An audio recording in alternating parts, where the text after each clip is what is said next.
देखो कैपेसिटेंस बिल्कुल स्टार्टिंग से करा रहा हूँ, जहां जहां डाउट हो भैया पूछते जाना, क्वेश्चंस भी साइमल्टेनियसली साथ करते चलेंगे। तो लिख लो भैया heading today's revision for capacitors. Last class में काफी बच्चों ने कैपेसिटर्स कहा था रिवाइज कराने के लिए। डन। सबसे पहली चीज, कैपेसिटर किस चीज में यूज हो रहा है, हम कैपेसिटर यूज कर क्यों रहे हैं? क्योंकि देखो बैटरी में भी हम चार्ज स्टोर करा रहे हैं, कैपेसिटर में भी चार्ज स्टोर करा रहे हैं। तो फिर क्या डिफरेंस है कैपेसिटर में और बैटरी में? सर कैपेसिटर वहां यूज होता है जहां हमने मतलब इंस्टेंटली कहीं इलेक्ट्रिक एनर्जी प्रोवाइड करनी हो मतलब। बिल्कुल। याद रखना यार, कैपेसिटर भी चार्ज स्टोर करा रहा है, बैटरी भी चार्ज स्टोर करा रही है, लेकिन बैटरी हमेशा इंस्टेंट करंट फ्लो नहीं कराती।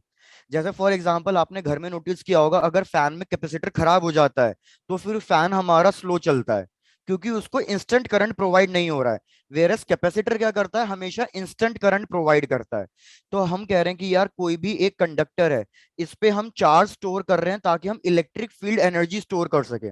लेकिन इस चार्ज को स्टोर करने की एक लिमिटेशन होती है, एक लिमिट होती है। तो मैक्सिमम हम कितना चार्ज स्टोर कर सकते हैं, इसकी जो एबिलिटी है टू स्टोर द चार्ज, वो हमारी क्या कहलाएगी? वो हमारी कैपेसिटेंस कहलाएगी। कैपेसिटेंस का फॉर्मूला क्या होगा? हमें पता है चार्ज डायरेक्टली प्रोपोर्शनल है पोटेंशियल के, किसी भी एक कंडक्टर के लिए। क्योंकि कंडक्टर के लिए पोटेंशियल का फॉर्मूला क्या चलेगा? के क्यू बाय आर। तो जैसे जैसे चार्ज की वैल्यू बढ़ाएंगे वैसे वैसे पोटेंशियल पे क्या फर्क पड़ेगा? पोटेंशियल इंक्रीज होगा। पोटेंशियल इंक्रीज होगा तो इलेक्ट्रिक फील्ड पे क्या असर पड़ेगा? Sir decrease. पोटेंशियल अगर इंक्रीज हो रहा है तो इलेक्ट्रिक फील्ड भी इंक्रीज होगी। तो हो यही रहा है कि जैसे जैसे आप कंडक्टर पे चार्ज बढ़ाते जा रहे हो, इसकी इलेक्ट्रिक फील्ड जो प्रोड्यूस होगी वो इंक्रीज होती जाएगी। और अगर इलेक्ट्रिक फील्ड इंक्रीज हो गई तो हमारा जो सराउंडिंग मीडियम है वो इंसुलेटर की जगह किस में कन्वर्ट हो जाएगा? कंडक्टर। कंडक्टर में कन्वर्ट हो जाएगा। सब लोग यार प्लीज यहां तक चेक करके बताओ, यहां तक चीजें समझ में आई हैं? Yes sir. डन। तो हम जैसे जैसे चार्ज इंक्रीज करेंगे कंडक्टर की इलेक्ट्रिक फील्ड इंक्रीज हो जाएगी। अगर बहुत ज्यादा हाई इलेक्ट्रिक फील्ड हुई तो हमारे आसपास का जो इंसुलेटिंग मीडियम है वो कंडक्टर में कन्वर्ट हो जाएगा। अगर वो कंडक्टर में कन्वर्ट हो गया तो इलेक्ट्रोस्टैटिक का बिल्कुल स्टार्टिंग का कॉन्सेप्ट, कि अगर दो कंडक्टर्स को आप कनेक्ट कर रहे हो तो भैया चार्जेस आपस में फ्लो करने लग जाते हैं। तो यहाँ पे लीकिंग ऑफ चार्जेस हो जाएगा। इसलिए हम एक पर्टिकुलर अमाउंट तक ही चार्ज स्टोर करा सकते हैं। तो Q directly proportional to V। Proportionality sign हटाया तो कांस्टेंट आ गया। तो हमारे पास ये कांस्टेंट पता चल गया, कांस्टेंट है capacitance. C equals to Q by V। अब हमें एक आइसोलेटेड कंडक्टर के लिए कैपेसिटेंस का फॉर्मूला फाइंड करना है। आइसोलेटेड कंडक्टर मतलब उसके आसपास ना तो कोई कंडक्टर है, ना तो कोई सराउंडिंग मीडियम है। तो इसके लिए फॉर्मूला याद रखना, C is equals to 4 pi epsilon naught R। मतलब ये किस किस फैक्टर्स पे डिपेंड करता है कैपेसिटेंस, इस फॉर्मूले के हिसाब से देख के बताओ। सर एक डिस्टेंस मतलब रेडियस पे डिपेंड कर रहा है। मतलब एक तो वो साइज पे डिपेंड कर रहा है, जितना बड़ा कंडक्टर लोगे उतना ज्यादा उस पे चार्ज स्टोर करा सकते हो, साइज रेडियस। ऊपर से एप्सिलॉन नॉट, मतलब ये सराउंडिंग मीडियम पे भी डिपेंड करता है कि हमारा सराउंडिंग मीडियम कितना ज्यादा इंसुलेटिंग है। जैसे फॉर एग्जांपल अगर मैं एयर की बात करूं, तो एयर का इंसुलेशन टू कंडक्शन ये कौन सी इलेक्ट्रिक फील्ड पे हो जाता है? भैया ऑलमोस्ट 10⁻³ न्यूटन पर कूलम। इतनी इलेक्ट्रिक फील्ड पे एयर हमारी इंसुलेटर से कंडक्टर में कन्वर्ट हो जाती है। लेकिन कुछ मटेरियल ऐसे भी हैं जैसे रबर, रबर की इंसुलेशन और भी ज्यादा होती है, अप्रोक्सीमेटली 10⁵ तक जाती है उसमें इलेक्ट्रिक फील्ड, कि इतनी इलेक्ट्रिक फील्ड प्रोवाइड करूंगा तब जाके रबर इंसुलेशन की जगह किसमें कन्वर्ट हो जाएगा? कंडक्शन में। तो सराउंडिंग मीडियम पे भी बहुत डिपेंड करता है कि हम कितना चार्ज स्टोर करा सकते हैं। और थर्ड, याद रखना प्रेजेंस ऑफ अदर कंडक्टर, कि अगर हम इसके प्रेजेंस में एक और कंडक्टर ले आए तो उस केस में भी हम ज्यादा चार्ज स्टोर करा सकते हैं। चेक करो पहले, ये तीन चीजें समझ में आई हैं? जितना भी लिखा है यहां तक समझ में आया? Yes sir. Yes sir. Done. भाई बाकी लोग भी बताते जाना, ये नहीं कि सिर्फ एक दो ही बच्चे रिस्पॉन्ड कर रहे हैं। प्रशांत, ध्रुव, रोहित, चेक करते जाओ भाई। यस। डन।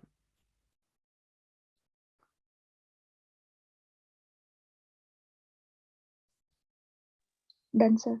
डन। चलो, इसमें एक इंपॉर्टेंट पॉइंट ये ऐड कर लो कि याद रखो जो हमारा कैपेसिटेंस है वो अमाउंट ऑफ चार्ज पे डिपेंड नहीं करता, कि आप उस पे कितना चार्ज स्टोर करा रहे हो ये उस पे डिपेंड नहीं करेगा। ये एक इंपॉर्टेंट पॉइंट है जो असर्शन और रीजनिंग में आ जाता है कि क्या कैपेसिटेंस की वैल्यू अमाउंट ऑफ चार्ज पे डिपेंड करती है, तो नहीं, वो सिर्फ और सिर्फ इन 3 फैक्टर्स पे ही डिपेंड करती है, दैट्स इट। Done, sir. चलो डन। आ जाओ अब नेक्स्ट कॉन्सेप्ट पे, कैपेसिटेंस से रिलेटेड नेक्स्ट कॉन्सेप्ट। यार अगर हमारे पास दो आइडेंटिकल बॉडीज हैं, अब मैं सारे इंपॉर्टेंट फॉर्मूलेज लिखवा रहा हूँ, चेक करते जाना। अगर हमारे पास दो आइडेंटिकल बॉडीज है, मतलब दोनों का साइज एग्जैक्टली सेम है, इस पे चार्ज रखा Q1, इस पे चार्ज रखा Q2, और ये बॉडी A, ये बॉडी B, तो हमें पता है चार्जेस ट्रांसफर करेंगे आपस में, क्योंकि दोनों का पोटेंशियल अलग अलग है। और चार्जेस ट्रांसफर किस वजह से करते हैं? पोटेंशियल पोटेंशियल डिफरेंस की वजह से डिफरेंस। करते हैं, Yes. जैसे हीट टेम्परेचर डिफरेंस की वजह से फ्लो करती है। तो यार इधर हमारे दोनों बॉडीज पे फाइनल चार्जेस कितने आएंगे? इधर हमारी बॉडी पे फाइनल चार्जेस इक्वल आएंगे, और वो कितने आएंगे? Q1 plus Q2 divided by 2। 2। जैसे एग्जाम्पल लो भैया, एनसीईआरटी का पहला क्वेश्चन यही होता है कि हमने एक बॉडी ली है जिसपे चार्ज Q है, एक दूसरी बॉडी ली है जो अनचार्ज है 0, ये बॉडी A, ये बॉडी B। तो मेरे को बताओ दोनों पे फाइनल चार्ज कितना कितना लिखूं? Sir Q/2 Q/2। तो हम कैसे फाइंड करेंगे? टोटल चार्ज डिवाइडेड बाय 2, तो Q/2 Q/2। तो इस पे भी चार्ज आधा हो जाएगा, इस पे भी चार्ज आधा हो जाएगा।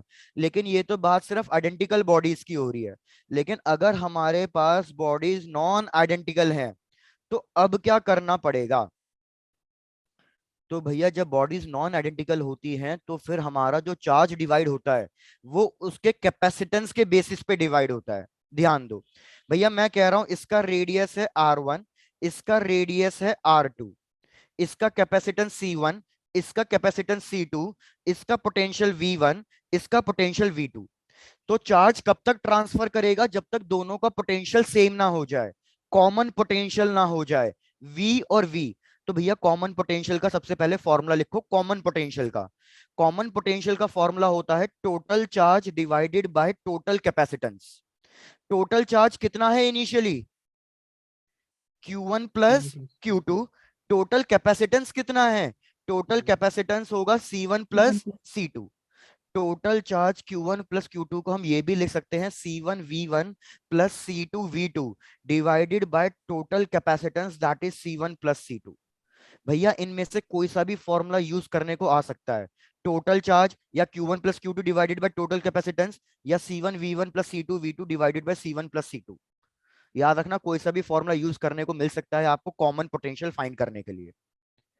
एक बार कॉमन पोटेंशियल मिल गया, फिर आप क्या करोगे? भैया याद रखना कि हमारा जो चार्ज डिवाइड होगा दोनों बॉडीज पे, वो उनके कैपेसिटेंस के रेशियो के अकॉर्डिंग डिवाइड होगा।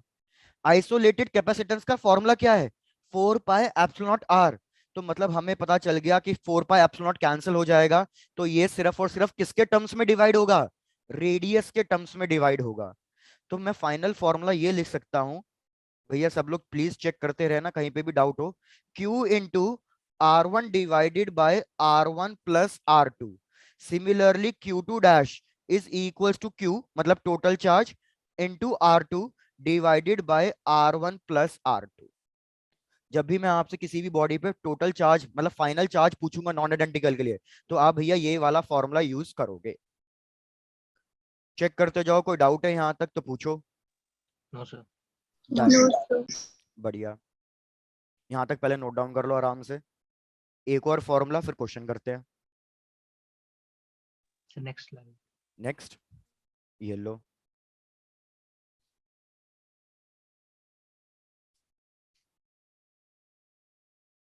Done, sir. डन। चलो अब ध्यान दो नेक्स्ट फॉर्मूले पे। यार अभी मैंने क्या कहा, अगर ये मेरे पास दो कंडक्टर है और मैं इनको कनेक्ट कर रहा हूं, तो डेफिनेटली चार्जेस फ्लो करेंगे। जिसका पोटेंशियल ज्यादा होगा वहां से चार्जेस फ्लो करेंगे टू लो पोटेंशियल। सपोज मैंने कहा चार्ज फ्लो कर रहे हैं फ्रॉम B टू A, तो यार याद रखो जब भी चार्ज फ्लो करेंगे ना कुछ हीट लॉस होगा ही होगा। क्योंकि ये आपने 10th क्लास से पढ़ा होगा कि जब भी किसी वायर से या किसी भी कंडक्टर से चार्जेस फ्लो करेंगे तो कुछ ना कुछ हीट लॉस होते ही होते हैं, जूल्स लॉ ऑफ हीटिंग। तो याद रखना इधर भी कुछ ना कुछ एनर्जी लॉस होगा ही होगा, हीट प्रोड्यूस होगा ही होगा। कितनी एनर्जी लॉस होगी इसके लिए डायरेक्टली फॉर्मूला याद रख सको तो अच्छी बात है, नहीं तो दूसरे मेथड से सॉल्व कराऊंगा, फिर दूसरे मेथड से सॉल्व करेंगे। भैया फॉर्मूला है C1C2 divided by 2C1 plus C2 into V1 minus V2 का होल स्क्वायर। ये फॉर्मूला लिख लो। ये फॉर्मूला किस चीज का? एनर्जी लॉस का, जब भी चार्जेस ट्रांसफर होंगे। अब इसके बेसिस डन पे सर। क्वेश्चन करा देता हूं, क्वेश्चन ट्राई करना।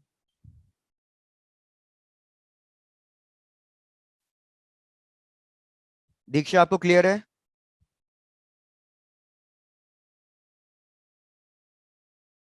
यस क्षितिज सर। चलो डन। चलो मैं क्वेश्चन दे रहा हूं, क्वेश्चन ट्राई करो। क्वेश्चन कह रहा है कि हमारे पास दो कैपेसिटर्स गिवन है, कैपेसिटर 1, कैपेसिटर 2। इन दोनों की कैपेसिटेंस की वैल्यू गिवन है। Suppose this is C1, this is C2, तो यहां लिख रहा हूं वैल्यूज। C1 की वैल्यू हमें गिवन है 2 माइक्रोफेरेड, C2 की वैल्यू हमें गिवन है 3 माइक्रोफेरेड। इसको हमने चार्ज किया है with the potential of 20 volt, और इसको हमने चार्ज किया है with the potential of 10 volt. बस हमने क्या किया, इन दोनों कैपेसिटर को फिर हमने कनेक्ट कर दिया है। तो हमने बताना है कि जब हमने इन दोनों कैपेसिटर्स को कनेक्ट कर दिया है, so what will be the common potential, कि भैया कॉमन पोटेंशियल कितना होगा। दूसरा पार्ट आपको बताना है इन दोनों पे जो चार्जेस ट्रांसफर करेंगे तो फाइनल चार्जेस कितने कितने होंगे। और थर्ड आपको बताना है कितना हीट लॉस हुआ।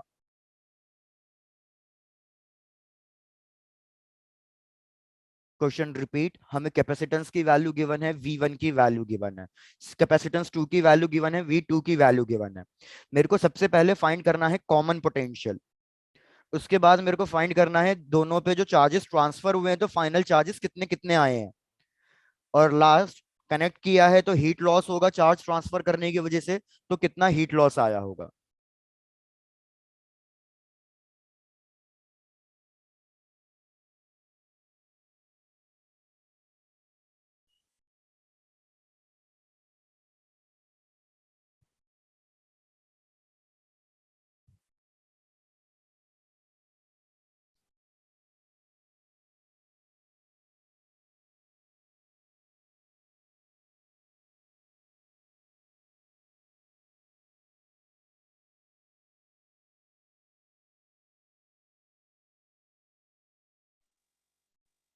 सर 14 आएगा सर फर्स्ट का कॉमन पोटेंशियल। अबे तुम्हारे माइक को क्या हो गया या मेरे माइक को क्या हो गया, तुम्हारी वॉइस बहुत ही कम आ रही है। साहित्य एक बार आंसर 14 रिपीट कर आएगा। दो। 14 14। बिल्कुल। कॉमन पोटेंशियल पहले वाले का कह रहे हो ना? यस सर बिल्कुल यस सही सर है, यस। 14 वोल्ट। तो यार देखो फर्स्ट पार्ट थोड़ा जल्दी सॉल्व करना है, हमें चैप्टर खत्म करना है ये वाला, क्योंकि इतना बड़ा भी नहीं है ये चैप्टर। भैया फर्स्ट हमें कॉमन पोटेंशियल निकालना है, तो formula C1V1 plus C2V2 divided by C1 plus C2। Directly ये वाला फॉर्मूला यूज कर दो। C1 की वैल्यू गिवन है 2, V1 की वैल्यू 20, तो ये हो गया 40 प्लस ये हो गया 30 डिवाइडेड बाय कैपेसिटेंस को ऐड करूंगा तो आएगा 5, तो 70 डिवाइडेड बाय 5, सो हमारे पास कॉमन पोटेंशियल आ गया 14 वोल्ट। साहित्य बिल्कुल सही है पहले वाले का।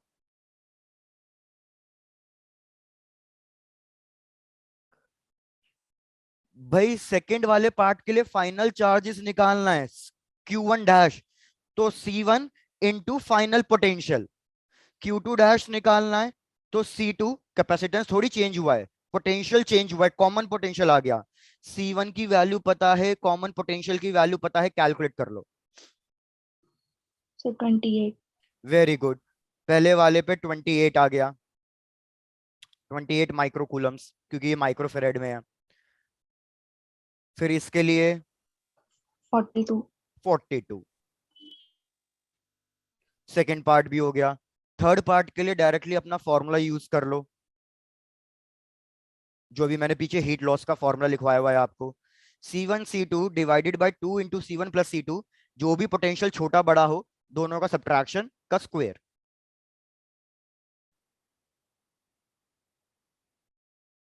60 सर।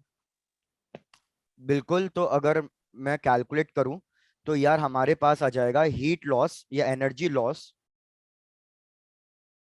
यार प्लीज आप एक मिनट कैलकुलेट करो।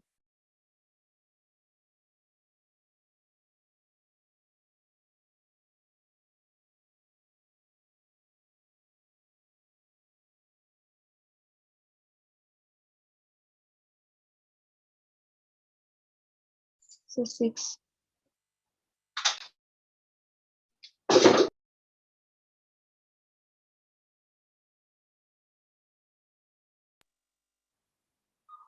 सर 60 हाँ सॉरी, बोलो क्या बोल रहे हो?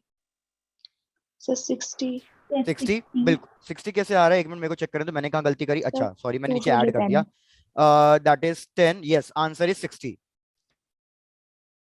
60 joules of heat energy loss हो रही है हमारी। चलो भैया ये कंप्लीट हो गया, तो नेक्स्ट कॉन्सेप्ट पे बढ़े। यस सर चलो डन। आ जाओ नेक्स्ट कॉन्सेप्ट पे बढ़ते हैं। अब ये नेक्स्ट कॉन्सेप्ट हमारा सबसे ज्यादा इंपॉर्टेंट है फॉर नीट एग्जाम। आ जाओ भैया, parallel plate capacitor. Parallel plate capacitor पे भर भर के क्वेश्चन आने वाले हैं आपके। पैरेलल प्लेट कैपेसिटर्स, लेकिन सारे के सारे कॉन्सेप्ट बिल्कुल इजी है। यार अभी मैंने क्या बोला था कि अगर मैं एक दूसरा कंडक्टर रख देता हूं एक कंडक्टर के पास में, तो हमारा कैपेसिटेंस इंक्रीज हो जाता है। तो इसलिए हम हमेशा क्या करते हैं, दो प्लेट्स को हम कैपेसिटर का सेटअप कहते हैं। तो ये दो प्लेट्स हैं, इस पूरे का एरिया ए, इन दोनों के बीच का जो डिस्टेंस होगा दैट इज डी। तो इनका कैपेसिटेंस का फॉर्मूला क्या होता है? कैपेसिटेंस का फॉर्मूला होता है epsilon naught A by D. भाई सबको ये चीज तो पता ही होगी, इसमें ज्यादा डिटेलिंग मेरे को बतानी नहीं है कि ये हमने एक पैरेलल प्लेट का सेटअप लिया, area A distance D, capacitance का फॉर्मूला आ गया epsilon naught A by D. लेकिन जनरली इस सेटअप में हम हमेशा क्या इंसर्ट कर देते हैं, एक डाई डाइलेक्ट्रिक इलेक्ट्रिक इंसर्ट कर देते हैं। और डाई इलेक्ट्रिक कॉन्स्टेंट हमने के रखा। तो जब हम डाई इलेक्ट्रिक रख देते हैं तो यार हमारा कैपेसिटेंस इंक्रीज हो जाता है। कितना इंक्रीज हो जाता है? हमेशा के टाइम्स इंक्रीज हो जाएगा हमारा कैपेसिटेंस। ये चीज याद रखना, capacitance will always increase by के टाइम्स। फिर इस पे मोस्टली क्वेश्चन अब कैसे आएंगे? यार मोस्टली इस पे क्वेश्चन आएंगे आपसे कॉम्बिनेशन से रिलेटेड, कि आपको सीरीज या पैरेलल कॉम्बिनेशन पहचानना है। तो आपको पता होगा कि सीरीज कॉम्बिनेशन और पैरेलल कॉम्बिनेशन के लिए क्या फॉर्मूला यूज करना है in case of yes sir capacitors. सबसे पहले अगर सीरीज की बात करूं तो 1/C equivalent is equals to 1/C1 plus 1/C2, इस तरीके से ऐड करोगे, रेजिस्टेंस का बिल्कुल उल्टा। और अगर पैरेलल के लिए कैलकुलेट करना है तो कैसे कैलकुलेट करोगे? Directly C1 plus C2 plus C3, इस तरीके से डायरेक्टली ऐड कर दोगे। चेक करो पहले, इसमें कोई डाउट है? नो सर भैया मैंने थोड़ा स्पीड में बता दिया, चेक करते जाओ प्लीज। तो इस पे एक क्वेश्चन दे रहा हूँ, क्वेश्चन ट्राई करना है। चलो भैया लिखो क्वेश्चन।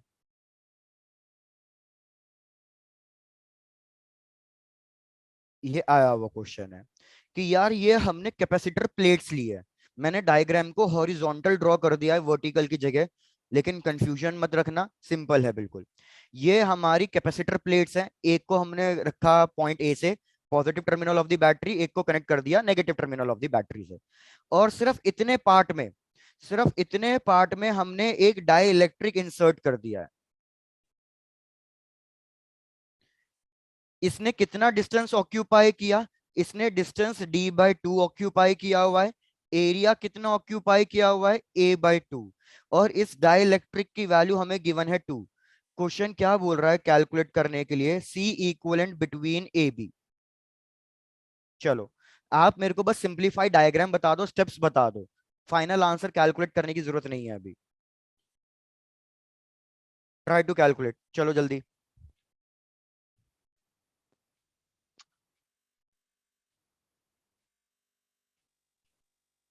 और क्वेश्चन में कोई डाउट लग रहा हो तो पूछो।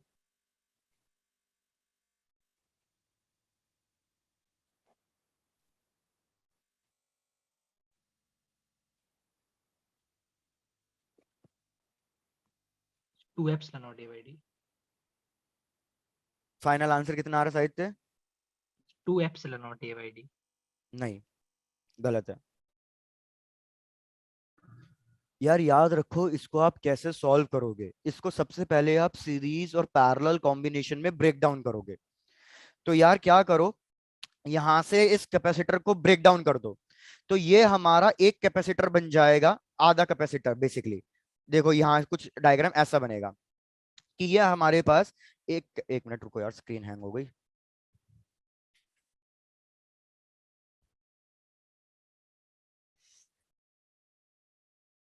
डन। कि ये हमारा पॉइंट ए से एक कैपेसिटर निकल रहा है जिसमें कोई डाइलेक्ट्रिक इंसर्ट नहीं है। मेरे को बताओ इस कैपेसिटर के लिए एरिया कितना होगा। इस कैपेसिटर के लिए एरिया A/2 होगा, क्योंकि इसने एरिया A/2 ऑक्यूपाई किया हुआ है। लेकिन डिस्टेंस कितना होगा, डिस्टेंस तो पूरा ही होगा D। सबको क्या ये चीज समझ में आ रही है। Yes sir. इसको C1 ले लो। उसके बाद चेक करो अब ये दूसरा वाला सेटअप। दूसरा वाले सेटअप में हमारा ये सीरीज कॉम्बिनेशन बन जाएगा जिसमें एक डाइलेक्ट्रिक इंसर्ट नहीं है और दूसरे वाले में डाइलेक्ट्रिक इंसर्ट है। और ये सब कनेक्ट होके आ रहे हैं पॉइंट बी से। इसमें डाइलेक्ट्रिक इंसर्ट है K = 2, इसका एरिया A/2, इसके लिए डिस्टेंस भी D/2, इसके लिए एरिया A/2, डिस्टेंस भी D/2। तो सबसे पहले मेरे को बताओ C1 की वैल्यू कितनी लिखूं। थोड़ा सा फास्ट करो प्लीज इसको। C1 की वैल्यू लिखूंगा एप्सिलॉन नॉट, एरिया हो जाएगा A/2 और अपॉन 2। Distance D। उसके बाद अगर मैं आपसे पूछूं कैपेसिटेंस 2, कैपेसिटेंस 2 की वैल्यू कितनी लिखूंगा, epsilon not, area A/2। A/2 लेकिन डिस्टेंस भी D/2। ये कैंसिल हो गया तो हमारे पास एप्सिलॉन नॉट A/D आ गया। सिमिलरली अगर मैं कैपेसिटेंस 3 लिखूं तो कैपेसिटेंस 3 की वैल्यू क्या आएगी। सर सबसे 2 पहले A dielectric epsilon naught 2, by D। Epsilon naught A, area का हाफ, डिस्टेंस का भी हाफ। डिस्टेंस का हाफ हाफ कट गया तो हमारे पास फाइनल आया एप्सिलॉन नॉट A/2/D। अब यार चेक करो कौन से दो सीरीज में हैं और कौन से दो पैरेलल में हैं। सर C2 C3 सीरीज में और इन दोनों का कॉम्बिनेशन C1 के साथ पैरेलल में। Very good. तो आप फाइंड करोगे सबसे पहले CS, और CS किसके बीच में है, C2 और C3 के बीच में है। जब एक बार आपके पास CS की वैल्यू आ गई है तो फिर आप लास्ट में C पैरेलल फाइंड करोगे फर्स्ट वाला, और ये कॉम्बिनेशन पैरेलल में है। तो इससे भैया फाइनल आंसर कैलकुलेट आपको करना है। क्या आप अभी कैलकुलेट करना चाहते हो या कैलकुलेशन में आपके ऊपर छोड़ दूं। कर लेंगे सर। कर लोगे। यस सर, कर मैं लेंगे। फाइनल आंसर लिख रहा हूँ, प्लीज मैच करना। और जैसे जैसे डाउट आता जाए, होमवर्क अब पूरा थोड़ा रेगुलर रहना इस चीज में। अगर ये आंसर नहीं आता है तो नेक्स्ट क्लास में पूछना है आपको कि सर ये आंसर नहीं आया था। स्टेप्स लिख लो आप, चलो।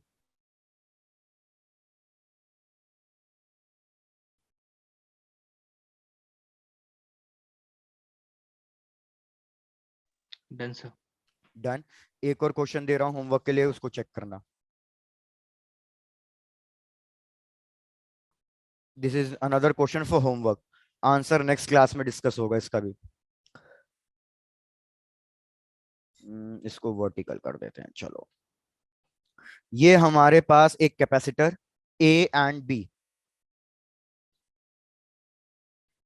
यहां पे एक डाइलेक्ट्रिक, नीचे एक डाइलेक्ट्रिक। इसकी वैल्यू K1, इसकी वैल्यू K2, इसकी वैल्यू K3। एरिया डिस्टेंस सबकी वैल्यू गिवन है, distance D/2, area A/2। K1 K2 K3 की वैल्यू गिवन है 1, 2 एंड 3। आपको फिर से वही कैलकुलेट करना है, C equivalent between A and B। ये आपका क्वेश्चन रहा होमवर्क के लिए। इसको भी चेक करेंगे नेक्स्ट क्लास में।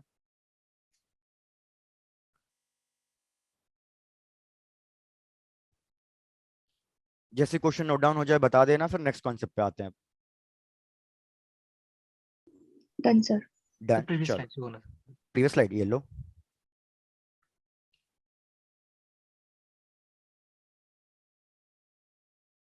Okay sir. चलो, ये हो गया था नोट डाउन। Yes sir. चलो डन। आओ नेक्स्ट कॉन्सेप्ट पे। लिखो heading effect of dielectrics. कि यार हम डाई इलेक्ट्रिक डाल रहे हैं तो उससे क्या डिफरेंस पड़ रहा है हमारे कैपेसिटर पे। इसमें दो पार्ट्स आएंगे। पहला part, when battery remains connected, when battery remains connected. चलो देखो यार, मैंने क्या किया, ये एक कैपेसिटर लिया और इसको मैंने बैटरी से कनेक्ट कर दिया है। बैटरी से हम कनेक्ट क्यों करते हैं? ताकि हम कैपेसिटर को चार्ज कर सके। और आपको पता होगा शायद से, potential energy of a capacitor half CV² होता है। Yes sir. मैं कह रहा हूं बैटरी का पोटेंशियल V0 है, तो इनिशियली इसका पोटेंशियल भी V0 होगा। बैटरी ने कुछ ना कुछ चार्ज प्रोवाइड किया होगा, तो इसका चार्ज Q0, इसका कैपेसिटेंस C0। भैया आ जाओ, एक एक करके पैरामीटर को डिस्कस करना है। हमने क्या किया, बैटरी को रिमूव नहीं किया, और बैटरी के होते होते हमने यहाँ पे एक डाइलेक्ट्रिक इंसर्ट कर दिया है K। तो सबसे पहले मेरे को बताओ कैपेसिटेंस पे क्या फर्क पड़ा होगा? Sir K times C0। Very increase good. हो गया। तो यार हमारा कैपेसिटेंस K टाइम्स इंक्रीज हो जाएगा, तो इट विल बिकम KC0। भाई बाकी लोगों को समझ में आ रहा है? Yes sir. Done. KC0। Similarly अगर पोटेंशियल, हमारी बैटरी का काम क्या है? अगर मैं तुमसे पूछूं, बैटरी का काम होता है हमेशा कांस्टेंट पोटेंशियल को मेंटेन करके रखना। तो इधर हमारा पोटेंशियल कांस्टेंट मेंटेन रहेगा, तो चाहे डाइलेक्ट्रिक डालो या मत डालो, अगर बैटरी से कनेक्टेड है तो कैपेसिटेंस पे जो पोटेंशियल होगा वो कांस्टेंट रहेगा। यार अब आपको मैंने ये दो पैरामीटर्स बता दिए, ये दो क्वांटिटीज के बारे में बता दिया, तो क्या आप बाकी क्वांटिटीज का फाइंड नहीं कर सकते? जैसे यस थर्ड, चार्ज। चार्ज का फॉर्मूला क्या होता है? चार्ज का सर फॉर्मूला होता है CV। CV। तो इधर होगा C dash V dash. C dash की वैल्यू KC0, V डैश की वैल्यू V0। तो हमारे पास चार्ज कितना आ जाएगा? K टाइम्स इंक्रीज कर जाएगा। सिमिलरली इलेक्ट्रिक फील्ड कैलकुलेट कर सकते हो। इलेक्ट्रिक फील्ड का फॉर्मूला होता है न्यू पोटेंशियल बाय डिस्टेंस। ना तो पोटेंशियल चेंज हुआ ना तो डिस्टेंस चेंज हुआ, तो इलेक्ट्रिक फील्ड भी कितनी होगी? सेम होगी। Fifth, potential energy. Potential energy का फॉर्मूला हाफ CV²। तो half, capacitance K times increase हुआ, पोटेंशियल पे कोई चेंजेस नहीं हुए, तो हमारी पोटेंशियल एनर्जी अगर आप कैलकुलेट करोगे तो K टाइम्स इंक्रीज कर जाएगी। आपको ये सारे पैरामीटर्स याद रखने हैं for exams. Done sir. Done. ठीक है, साथ के साथ नोट डाउन करते चल रहे हो, बढ़िया। बलमिंदर चेक करो। रुचि?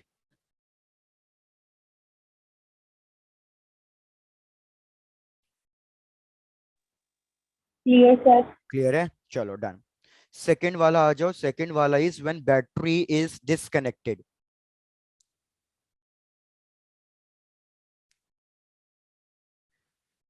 मतलब अब हमारे पास यार बैटरी नहीं है, हमने बस कैपेसिटर को चार्ज किया और बैटरी को रिमूव कर दिया। कैपेसिटर पे capacitance C0, potential V0, charge Q0। तो यार एक चीज तो क्लियर है, कैपेसिटेंस पे क्या फर्क पड़ेगा डाइलेक्ट्रिक इंसर्ट करने के बाद? इंक्रीज होगी। कैपेसिटेंस हमारा K टाइम्स इंक्रीज करेगा, क्योंकि इससे फर्क नहीं पड़ने वाला बैटरी कनेक्टेड है या डिस्कनेक्टेड है, कैपेसिटेंस तो इंक्रीज हो ही जाएगा। लेकिन अब बैटरी नहीं है तो पोटेंशियल कांस्टेंट नहीं रह सकता। लेकिन पहले चार्ज प्रोवाइड कर रही थी बैटरी, लेकिन अब चार्ज प्रोवाइड करने वाला कोई नहीं है, तो अब चार्ज क्या रहेगा? कांस्टेंट रहेगा। चार्ज कांस्टेंट रहेगा, कैपेसिटेंस इंक्रीज हो गया, तो आप पोटेंशियल कैलकुलेट कर सकते हो। पोटेंशियल का फॉर्मूला Q/C। कैलकुलेट करो तो आपको दिखेगा कि पोटेंशियल कितने टाइम्स डिक्रीज हो रहा है? K टाइम्स डिक्रीज हो रहा है। क्या किसी को कैलकुलेट करके दिखाना है? No sir. No sir. Done. अब मैंने रब कर दिया तो मैं फटाफट दिखा देता हूं। It will become Q0/K C0। तो ये हमारा V0/K। Potential K times decrease हो रहा है, तो भैया इलेक्ट्रिक फील्ड भी K टाइम्स डिक्रीज होगी। पोटेंशियल एनर्जी को कैलकुलेट करूंगा हाफ C-V' से, तो आपको दिखेगा कि आपकी पोटेंशियल एनर्जी भी K टाइम्स डिक्रीज हुई है। इसको कंप्लीट करो, फिर एक क्वेश्चन कर दो इसी बात पे।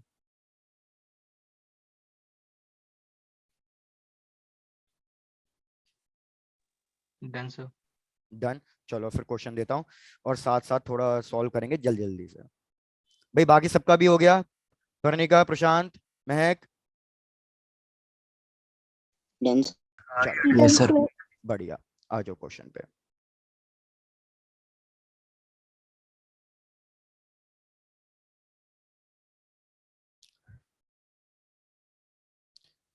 क्वेश्चन कह रहा है कि यार इधर एक बैटरी है, इधर एक कैपेसिटर, इधर एक कैपेसिटर।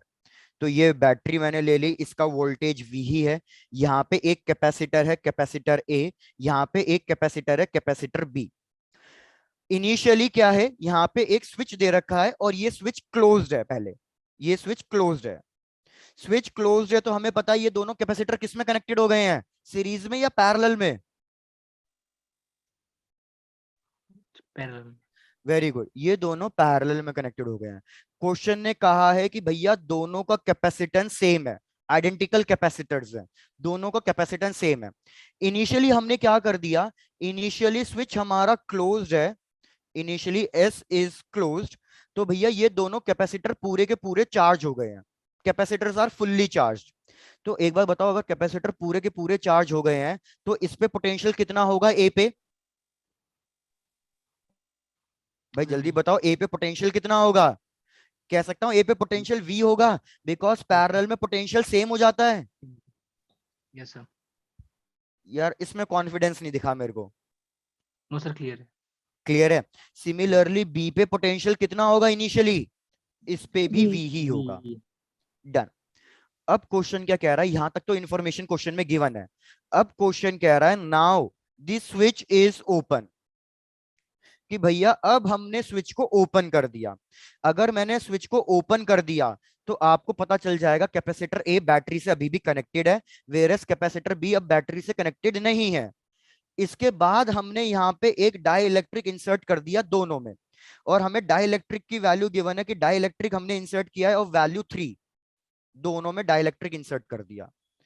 आपको क्या कैलकुलेट करना है, इनिशियल टोटल एनर्जी, इनिशियल मतलब जब स्विच क्लोज था, divided by final total energy जब स्विच ओपन है, इसका रेशियो फाइंड करना है।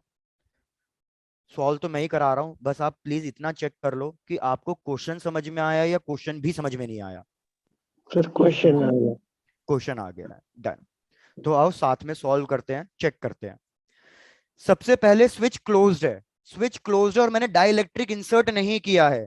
तो जैसे भी मैंने कहा केस 1 कि भैया स्विच क्लोज था, तो कैपेसिटेंस ए पे भी पोटेंशियल सेम होगा, कैपेसिटेंस बी पे भी पोटेंशियल सेम होगा, और दोनों पैरेलल में है। तो इनिशियल पोटेंशियल एनर्जी कैसे कैलकुलेट होगी, half C1V1 square plus half C2V2 square. दोनों की कैपेसिटेंस की वैल्यू सेम है, पोटेंशियल की वैल्यू भी सेम है, तो ये हो जाएगा half CV square plus half CV square. तो मेरे को बताओ half CV square half CV square को ऐड करूंगा तो कितना आएगा, CV square. CV square. CV square आएगा। ये केस 1 था। अब आ जाओ केस 2 पे। केस 2 मतलब जब बैटरी स्विच ओपन था। यार जब स्विच ओपन था तो आप मेरे को देख के बताओ कौन सा कैपेसिटर बैटरी से कनेक्टेड है और कौन सा डिस्कनेक्ट हो चुका है। सर A कनेक्टेड और B डिस्कनेक्टेड है। वेरी गुड, तो हमें दिख रहा है कि ए अभी भी कैपेसिटर से बैटरी से कनेक्टेड है, वेरएस बी हमारा डिस्कनेक्ट हो चुका है। तो मेरे को बताओ कि मेरे को ए की पोटेंशियल एनर्जी निकालनी है। When battery remains connected potential energy increase होती है या डिक्रीज होती है? इंक्रीज।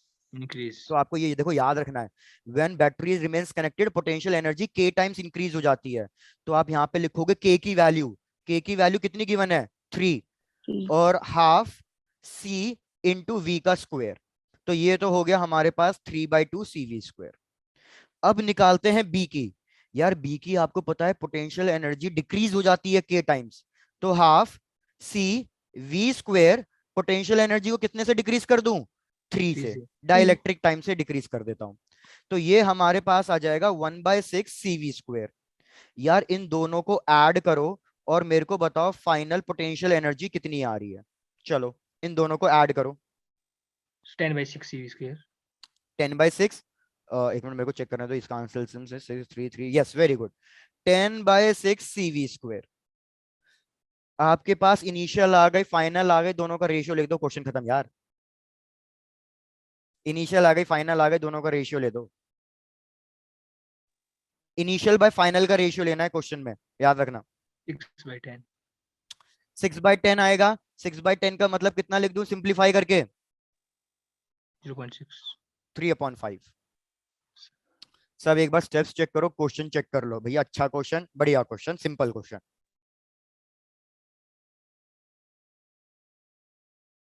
किसी के लिए कोई भी स्टेप रिपीट करना है तो भी बताओ।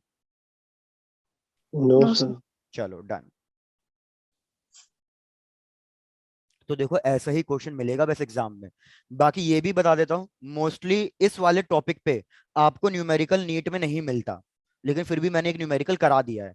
बाकी ये जो कॉन्सेप्ट है battery remains connected and disconnected, ये डायरेक्टली कॉन्सेप्चुअल वाइज आएगा या अगेन असर्शन या रीजनिंग में आएगा।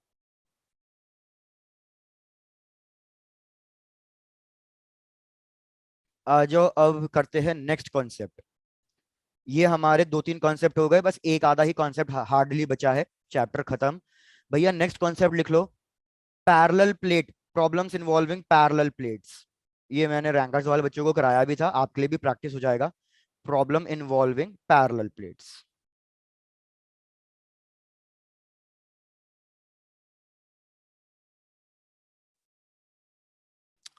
कि आपको है ना पैरेलल प्लेट्स का एक डायग्राम गिवन होगा, और उस डायग्राम के बेसिस पे आपको सीरीज या पैरेलल में ब्रेक डाउन करना है और इक्विवेलेंट कैपेसिटेंस फाइंड करना है।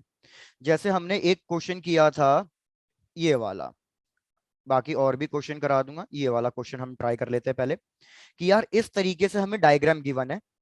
क्वेश्चन कह रहा है ये सब पैरेलल प्लेट्स हैं, सबके बीच का डिस्टेंस सेम है d, सारी प्लेट्स का एरिया सेम है a।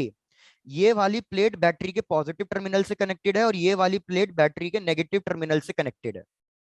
हमें इक्विवेलेंट कैपेसिटेंस फाइंड करना है बिटवीन ए बी। भैया ये प्रीवियस ईयर्स 2 बार आया है क्वेश्चन, 2 बार आ चुका है। आप चाहे प्रीवियस ईयर्स चेक करना नीट में, ये क्वेश्चन 2 बार आए हुए हैं। एक्सप्लेन करना चालू करूं? Yes sir. Yes. चलो done.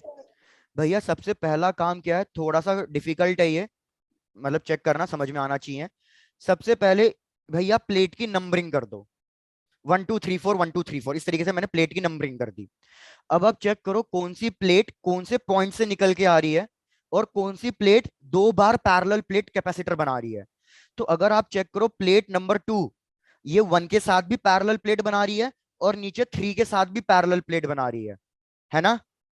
Yes sir. Yes sir. Similarly plate number 3 भी यही कर रही है, वो प्लेट नंबर 2 के साथ पैरेलल प्लेट बना रही है और किसके साथ पैरेलल प्लेट बना रही है? 4 के साथ। तो याद रखना 3 और 2 ये सिंस डबल शेयरिंग कर रहे हैं, तो इनको कम से कम आप 2 बार ड्रॉ करोगे, ड्रॉ 2 टाइम्स। एक बार रिपीट कर देता हूं, आप ऐसी प्लेट को ढूंढोगे जो 2 के साथ कैपेसिटर बनाएगी। प्लेट नंबर 2 मिली, प्लेट नंबर 3 मिली, तो याद रखो कम से कम इनको 2 बार ड्रॉ करूंगा। और इनको दोनों बार किस में ड्रॉ करूंगा? इनको दोनों बार पैरेलल में ड्रॉ करूंगा। क्यों? क्योंकि पोटेंशियल सेम होना चाहिए। अगर मेरी प्लेट नंबर 2 बैटरी के पॉजिटिव टर्मिनल से कनेक्टेड है, तो जब जब मैं प्लेट नंबर 2 ड्रॉ करूंगा, उसका पोटेंशियल बैटरी के पॉजिटिव टर्मिनल के पोटेंशियल के बराबर होना चाहिए। तो प्लीज अब डायग्राम देखो, मैं डायग्राम ड्रॉ करवा रहा हूं आपको। भैया मेरे को बताओ, ये मैंने स्टार्ट किया पॉइंट ए से, पॉइंट ए से कौन से नंबर की प्लेट निकल रही है? सेकंड। सेकंड। लेकिन सेकंड को 2 बार ड्रॉ करना है और पैरेलल में, तो विदाउट एनी मतलब वो कोई बिगर सोचे समझे, भैया प्लेट नंबर 2 को 2 बार ड्रॉ कर दो पैरेलल में। किसी को कोई ऑब्जेक्शन इसमें? No sir. डन। अब भैया ये प्लेट नंबर 2 किसके साथ शेयरिंग कर रही है? 1 के साथ। तो यहाँ पे प्लेट नंबर 1 ड्रॉ कर दी। 1 और 4 आपस में एक सिंगल वायर से कनेक्टेड है, तो 1 और 4 अगर आपस में एक सिंगल वायर से कनेक्टेड है, तो मतलब ये सीरीज कॉम्बिनेशन में होने चाहिए। तो देखो मैंने 1 और 4 को सीरीज कॉम्बिनेशन में रख दिया, मेरा काम यहां तक हो गया। फिर 4 की शेयरिंग किससे हो रही है? 4 की पैरेलल प्लेट शेयरिंग 3 से हो रही है, और 3 कौन से टर्मिनल से निकल रहा था? 3 बैटरी के पॉजिटिव टर्मिनल से निकल रहा था। लेकिन 3 को कितनी बार ड्रॉ करना है? 2 बार। पैरेलल से निकाला, 2 बार ड्रॉ करना है, और इसकी जो दूसरी शेयरिंग है 3 की, वो किसके साथ दिखानी है?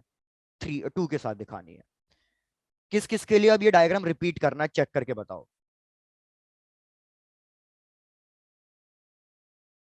कि किस किस के लिए ये डायग्राम रिपीट करना है? भैया देखो मैं फिर से एक्सप्लेन कर रहा हूं, आप लोगों ने कुछ नहीं बोला। पॉइंट ए से प्लेट 2 निकल रही है, प्लेट 2 2 के साथ शेयरिंग कर रही है, तो भैया मैंने प्लेट 2 को 2 बार बना दिया पैरेलल में, प्लेट 2 प्लेट 2। फिर बस अब डायग्राम फर्दर ड्रॉ करते जाओ।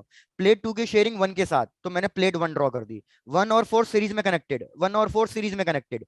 4 शेयरिंग कर रही है 3 के साथ, 4 शेयरिंग कर रही है 3 के साथ, 3 निकल रही है पॉइंट बी से, 3 निकल रही है पॉइंट बी से। 2 को तो 2 बार ड्रॉ कर दिया, लेकिन 3 को भी 2 बार ड्रॉ करना है और पैरेलल में ड्रॉ करना है। तो 3 से ही मैं पैरेलल में एक और प्लेट लेके आया। 3 की शेयरिंग 4 के साथ हो रही थी तो वो मैंने दिखा दी, लेकिन 3 की शेयरिंग 2 के साथ हो रही है तो वो भी दिखानी थी, तो ये भी कर दिया मैंने। इसका नाम दे दो C1, इसका नाम दे दो C2, इसका नाम दे दो C3। सबका एरिया सेम है, सबका डिस्टेंस सेम है, तो याद रखो सबका कैपेसिटेंस भी सेम है। लेकिन बस डिफरेंस क्या है कि भैया हमारा C1 और C3 किसमें है? सीरीज में।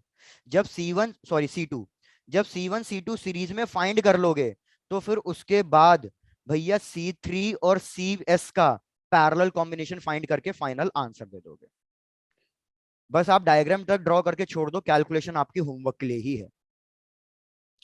और मेरे को चेक करके बताओ यहां तक के क्वेश्चन में कोई डाउट है तो मैं नेक्स्ट डायग्राम देता हूं आपको, फिर आप सॉल्व करना उसे खुद से। Done sir. डन, बढ़िया। मैं इसका आंसर लिख रहा हूं। 3 कैलकुलेशन by आप 2। 3/2 epsilon A by D। Yes sir, यही आई। ठीक है,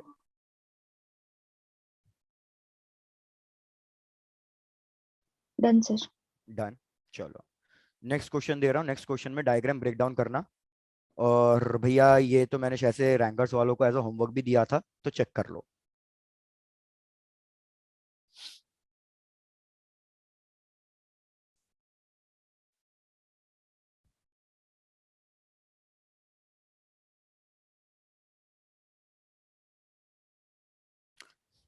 लास्ट वाली प्लेट टर्मिनल बी से कनेक्टेड है, सेकंड वाली प्लेट टर्मिनल ए से कनेक्टेड है, और अब की बार फर्स्ट एंड द थर्ड हमारी आपस में सीरीज में कनेक्टेड है। क्वेश्चन अभी भी वही है, find the C equivalent between A and B. Equivalent calculation तो आप कर ही लोगे, मेरे को तो बस ब्रेकडाउन सर्किट डायग्राम चाहिए, सिंप्लीफाइड सर्किट डायग्राम, कौन सा सीरीज में कौन सा पैरेलल में।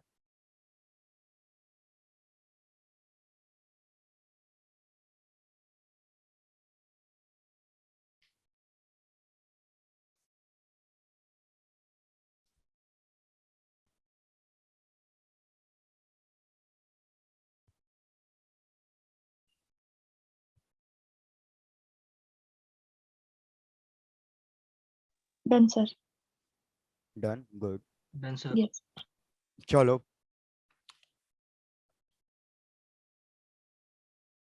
Plate number 1, plate number 2, 3 and 4 diagram draw करना स्टार्ट कर रहा हूं। सबसे पहले पॉइंट ए से, यार सबसे पहले तो ये लिखता हूं कौन सी प्लेट कितनी बार ड्रॉ होगी। भैया मेरे को डायग्राम देख के बताओ कौन सी प्लेट कितनी बार ड्रॉ होनी है। सर 2 and 3 2 times ड्रॉ होंगे। वेरी गुड, 2 एंड 3 हमारी ड्रॉ होगी 2 टाइम्स,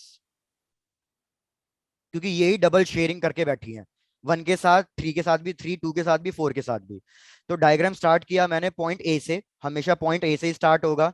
तो पॉइंट ए से 2 कैपेसिटर ड्रॉ कर दो, 2 एंड 2 पैरेलल में, 2 एंड 2। 2 की शेयरिंग किसके साथ दिखानी है? 2 की 1 शेयरिंग 1 के साथ दिखानी है। 1 सीरीज में कनेक्टेड है किसके साथ? 3 3 के साथ। 3 फिर 3 की शेयरिंग किसके साथ हो रही है? 4 4 के साथ। और 4 किससे निकल रहा है? बैटरी के नेगेटिव नेगेटिव। टर्मिनल से। तो ये पॉइंट बी हो गया। Yes sir. अब 3 को 2 बार ड्रॉ करना है, 2 और 3 की शेयरिंग दिखानी है, तो पहले 2 और 3 की शेयरिंग दिखा दो। अब ये सोचो कि 3 और 3 को पैरेलल में कैसे लेके आऊं, इस तरीके से लेके बीच में आओगे से 1 और 3 के वायर बीच में। करके। बस हो गया हमारा सर्किट डायग्राम कंप्लीट। ये C1, ये C2, ये C3, अभी भी सबका कैपेसिटेंस सेम है। अब की बार C1 और C2 नहीं, C1 और C3 ये जाएंगे पैरेलल में। पैरेलल में जाने के बाद आप CS फाइंड करोगे CP का और C2 का, और फाइनल आंसर अपना लिखोगे। कैलकुलेशन आपके ऊपर है, फाइनल आंसर बता रहा हूं। फाइनल आंसर इसमें आ रही है 2/3 एप्सिलॉन A by D। जिसको भी प्लीज डायग्राम में डाउट हो कि सर डायग्राम नहीं समझ में आया, कैसे ब्रेक डाउन कर रहे हैं, पूछ लेना। Done sir. सर इसका एक क्वेश्चन होमवर्क के लिए दे दो, सर्किट ड्रॉ करने के लिए। ठीक है, तो रुको एक क्वेश्चन आपको होमवर्क के लिए देता हूं, एक मिनट बस, let me find one question. Question थोड़ा सा डिफिकल्ट होगा, चलेगा? Yes sir. नीट लेवल का नहीं है वो क्वेश्चन, पहले ही बता देता हूँ। क्वेश्चन थोड़ा सा डिफिकल्ट है, एक्चुअली मेरे पास अभी प्रीवियस ईयर वाला वो नीट का क्वेश्चन है नहीं, बाकी एक बार फिर भी ट्राई कर लेना।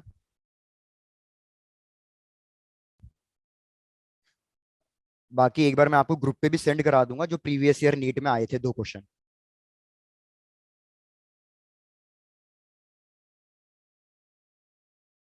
थोड़ा सा भयंकर बन गया ये।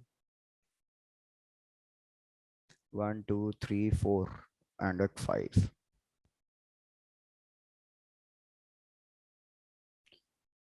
Terminal A terminal B. Try कर लेना, होता है अच्छी बात है, नहीं हो पाता कोई दिक्कत नहीं है। Done sir. डन। बाकी नहीं तो मैं आपको बोल रहा हूँ प्रीवियस ईयर सारे नीट के क्वेश्चंस भी मैं आज आपको सेंड करा दूंगा ग्रुप पे मॉड्यूल, जिसमें सारे प्रीवियस ईयर नीट क्वेश्चन है चैप्टर वाइज। तो chapter wise previous year NEET है तो आपको उसमें क्वेश्चन दिख जाएंगे, तो आप वो वाला ट्राई कर लेना, नहीं तो ठीक है। Yes sir. चलो डन। आ जाओ यार नेक्स्ट कॉन्सेप्ट। कैपेसिटेंस में ये सब हो गया, लास्ट बचा कुछ पर्टिकुलर टाइप के क्वेश्चंस। सीरीज और पैरेलल के ही है लेकिन कुछ पर्टिकुलर पैटर्न है। जैसे एक पैटर्न है जो सबसे कॉमन है, that is infinite ladder question. Infinite ladder question. तो देखो सबसे पहला क्वेश्चन इनफाइनाइट लैडर का।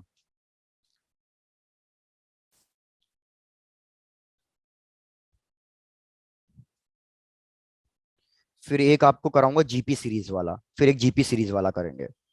बस लास्ट 2 क्वेश्चन बच गए भैया। ये ए और बी है। यहाँ पे एक कैपेसिटेंस हमें गिवन है 1 माइक्रोफेरेड, यहाँ पे एक कैपेसिटेंस गिवन है 2 माइक्रोफेरेड, फिर यहाँ पे 1, फिर यहाँ पे वापस से 2, फिर वापस से यहाँ पे 1। इस तरीके से सर्किट रिपीट होते जा रहा है। कब तक रिपीट होते जा रहा है? इनफाइनाइट तक रिपीट होते जा रहा है। तो आपको साफ दिख रहा है ये एक लैडर के फॉर्म में बन गया या नहीं बन गया? और ये लैडर कैसी चल रही है? इनफाइनाइट तक चल रही है। तो इसलिए इस क्वेश्चन का नाम ही क्या हो गया? Infinite ladder question. भैया किस किस को आता है इस क्वेश्चन को सॉल्व करना? Yes sir. ये सर आप आता है। लोग तो करो ही भाई, बाकी लोग?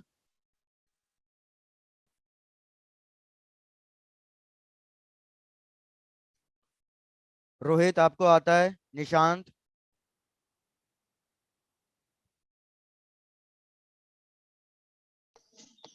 ध्रुव आपने तो कर ही दिया, सही है। तो चलो मैं रिपीट कर रहा हूँ जिन जिसको नहीं आता, क्योंकि जिनको आता है वो ही रिस्पॉन्ड कर रहे हैं, जिनको नहीं आता वो नहीं बोल रहा है कोई भी। चलो गुड साहित्य। यार हम क्या करेंगे, पहले हम सर्किट को ब्रेक करेंगे वहां से जहां से हमारा डायग्राम रिपीट होते जा रहा है। तो हमने नोटिस किया 1 और 2 पहली बार आए, अच्छी बात है, लेकिन उसके बाद फिर ये रिपीट होते जा रहे हैं। 1 2 1 2 1 2 ये रिपीट होते जा रहा है। तो बेसिकली यहां से सर्किट हमारा रिपीट होना शुरू हो रहा है। और ये सर्किट रिपीट होते होते कहां तक जा रहा है? इनफाइनाइट तक जा रहा है। रिपीट कर रहा हूं, पहला स्टेप, सर्किट को ब्रेक करो जहां से आपका सर्किट डायग्राम रिपीट होना शुरू हो रहा है। तो 1 और 2 के बाद रिपीटेशन चालू हो गया है, तो इसलिए मैंने इसको ऐसा लिख दिया है।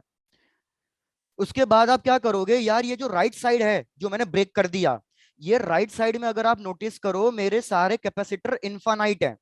तो इनफाइनाइट कैपेसिटेंस की कोई ना कोई वैल्यू अज्यूम कर लो कि यार ये मैंने इनफाइनाइट कैपेसिटर्स के लिए कैलकुलेट किया, और इन इनफाइनाइट कैपेसिटर के लिए कैलकुलेट करने पे सी इक्विवेलेंट डैश मेरे पास कुछ ना कुछ वैल्यू आ रही है सी।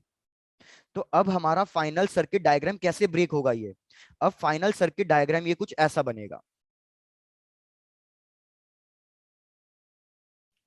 कि ये पॉइंट ए था, ये पॉइंट बी था, ये एक कैपेसिटर 1 माइक्रोफेरेड का, ये एक कैपेसिटर 2 माइक्रोफेरेड का, यहाँ पे सब इनफाइनाइट थे। और इनफाइनाइट का इक्विवेलेंट कैपेसिटेंस मैंने कितना अज्यूम किया? सी अज्यूम किया। अब मैं सॉल्व करना चालू करूंगा। भैया 2 और सी, ये 2 और सी किस में दिख रहे हैं मेरे को? ये L 2 और सी सीरीज में दिख रहे हैं। तो पहले इनका सीरीज कॉम्बिनेशन कैलकुलेट करता हूं। तो जब मैं इनका सीरीज कॉम्बिनेशन कैलकुलेट करूंगा तो ये आ जाएगा 1/c प्लस 1/2। सॉल्व करूंगा तो ये आ जाएगा 2c/c+2। फिर सर्किट डायग्राम कैसा बनेगा? फिर सर्किट डायग्राम कुछ ऐसा बन जाएगा कि यहाँ पे बचा अकेला 1, ये ए, ये बी, और यहाँ पे क्या बचा? 2c/c+2। अब मुझे पता है ये दोनों किस में आ रहे हैं? पैरेलल में। तो final C equivalent, final 2c by c+2 और +1 पैरेलल कनेक्शन में ऐड कर दिया। अब यार आपको लास्ट स्टेप बस क्या याद रखना है कि जब आपने इनफाइनाइट के लिए टोटल कैपेसिटेंस C अज्यूम किया था, तो इस इनफाइनाइट के अंदर अगर मैं एक कैपेसिटेंस सीरीज में या एक कैपेसिटेंस पैरेलल में कनेक्ट भी कर दूं, तब भी हमारा फाइनल आंसर पे कोई फर्क नहीं पड़ने वाला।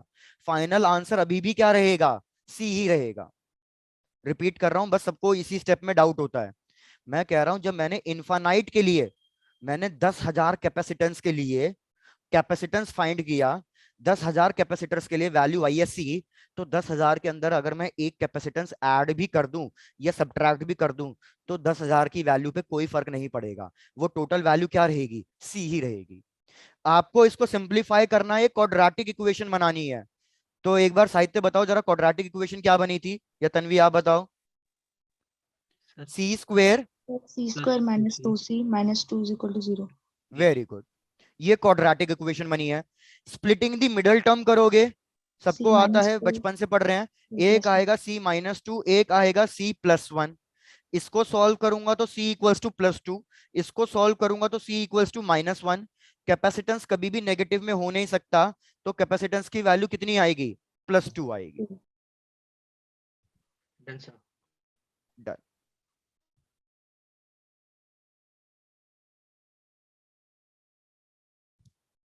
क्या आपको इस इनफाइनाइट लैडर का पहला पैटर्न क्लियर है? चेक कर लो अच्छे से, फिर सेकंड पैटर्न कराता हूं। Yes, sir. चलो डन। आ जाओ भैया सेकंड पैटर्न पे।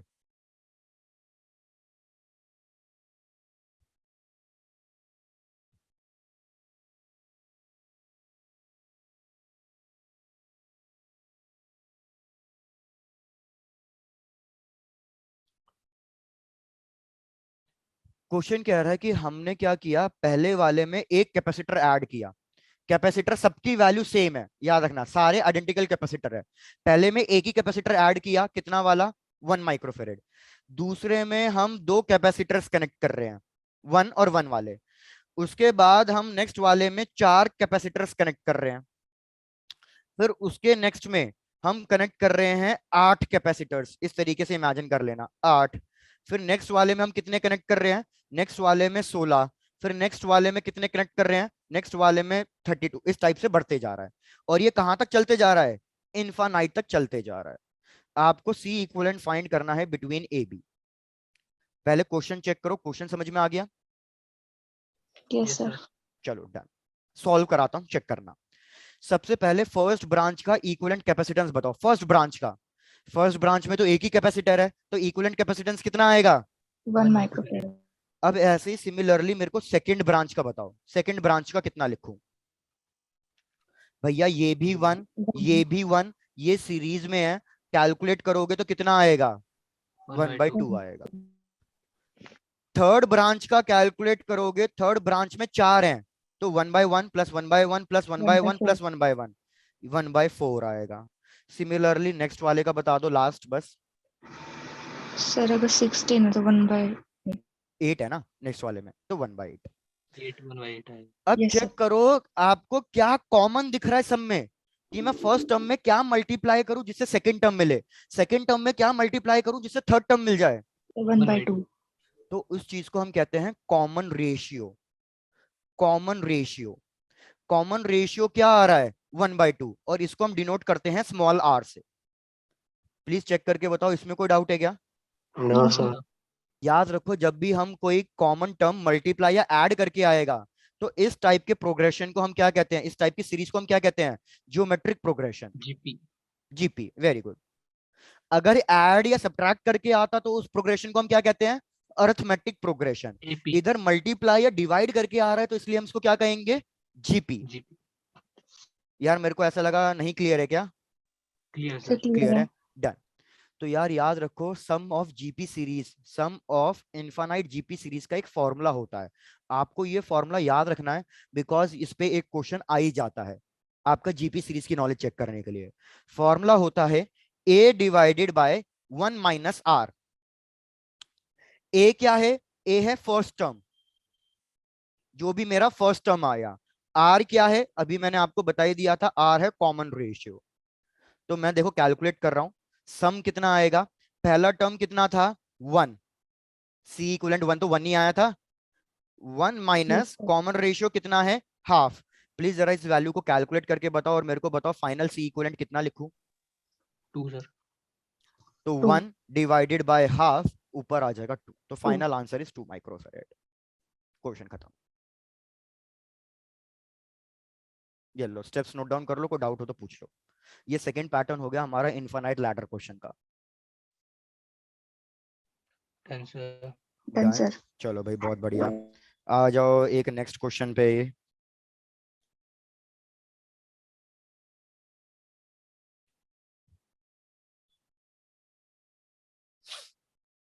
सॉरी,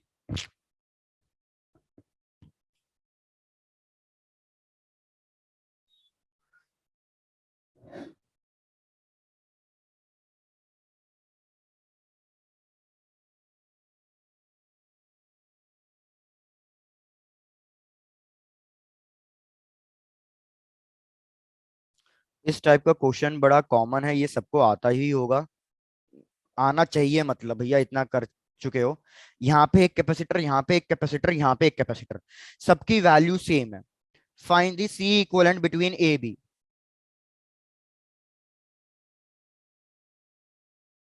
बस इतना सा क्वेश्चन है, find the C equivalent between A B. Sir 3C। कितना आ रहा है? 3C sir. बिल्कुल सही, 3C।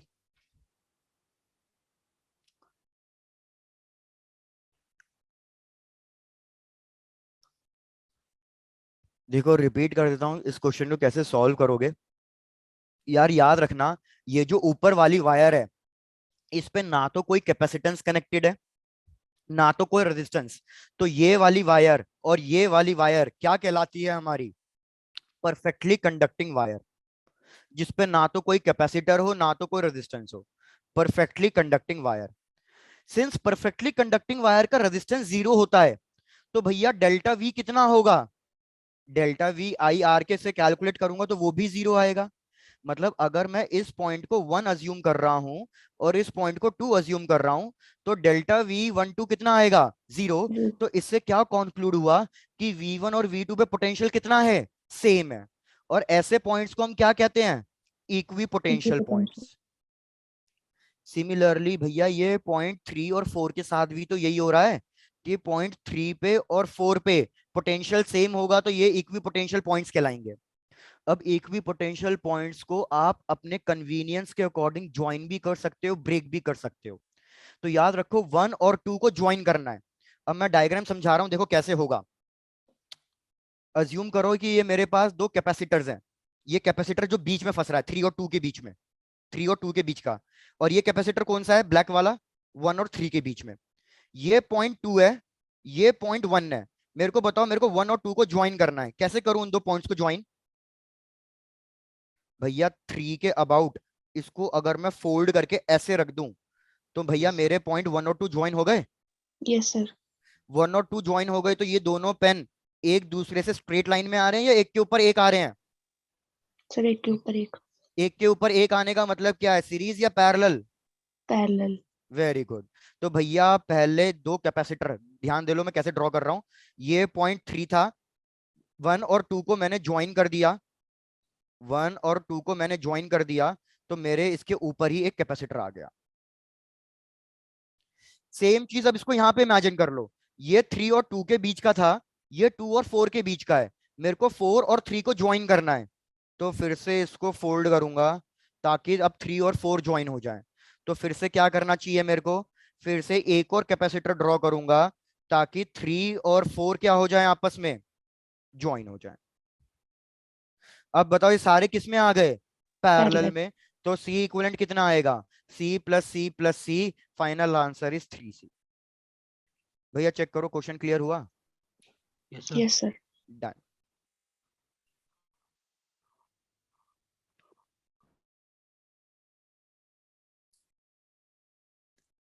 और बस एक लास्ट क्वेश्चन आज का। Done, sir. डन, चलो भाई बहुत बढ़िया। आ जाओ एक लास्ट क्वेश्चन करते हैं अब। जो मुझे लगता है कि मेजोरिटी बच्चों को आता होगा वो तो।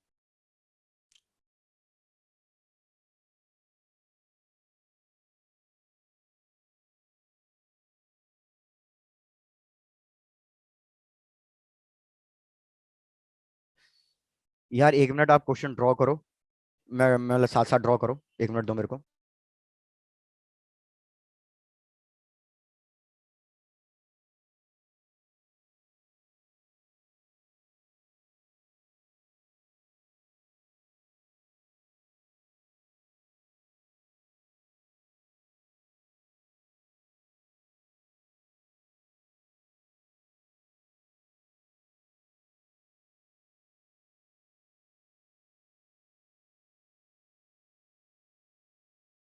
चलो भाई।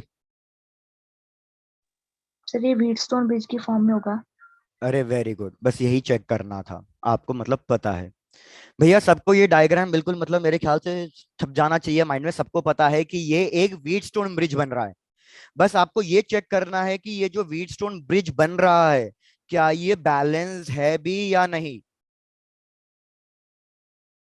भैया जैसे पॉइंट ए से 2 कैपेसिटर निकल रहे थे, ये बी सी, इसका नाम दे देता हूं कुछ ना कुछ, कितना नाम दे दूं, ई। तो ए, एक ए से लेके ई तक गया, एक ए से लेके एफ तक गया, फिर एक ई से एफ तक जा रहा है, ई से एफ तक, फिर एक ई से लेके बी तक जा रहा है, और एक एफ से लेके बी तक जा रहा है। अब चेक करो कि ये बैलेंस्ड है या नहीं। सर बैलेंस्ड है। ये बैलेंस्ड है। भैया सबको पता है ना कैसे फाइंड करेंगे बैलेंस व्हीटस्टोन ब्रिज का। यस ये सर। 1, ये 2, ये 3, ये 4। तो 1/2 मस्ट बी इक्वल्स टू 3/4, या ये कह लो कि 1/3 शुड बी इक्वल्स टू 2/4। अगर ऐसा होता है तो ये बैलेंस्ड है। ये बैलेंस्ड है तो आप क्या करोगे, बीच वाले को हटा दोगे, रिमूव कर दोगे। तो भैया अब आप इसका सी इक्विवेलेंट फाइंड कर सकते हो ना। ऊपर वाले 1 और 3 किस में है, सीरीज। सीरीज में। सिमिलरली 2 और 4 किस में है, सीरीज में। और फिर इनका कॉम्बिनेशन किस में है, पैरेलल में। पैरेलल। चलो, तो यार इसको कंप्लीट करना है आपका काम। कोई डाउट है तो पूछो। No sir. डन। यार देखो कैपेसिटेंस के हर एक टाइप का क्वेश्चन मैंने आपको करा दिया है, और कॉन्सेप्ट्स भी सारे करा दिए हैं। यहाँ तक प्लीज पूरा रिवाइज कर लेना और क्वेश्चन सॉल्व कर लेना। क्वेश्चन बाकी मैं भी आपको ग्रुप पे सेंड करा दूंगा, ठीक है। Okay sir. यस चलो, sir. Done. Yes, sir. Next class में शेड्यूल देखते जाना, उसी के अकॉर्डिंग चैप्टर वाइज सॉल्व करते जाएंगे। जैसे नेक्स्ट चैप्टर क्या है देख लेना।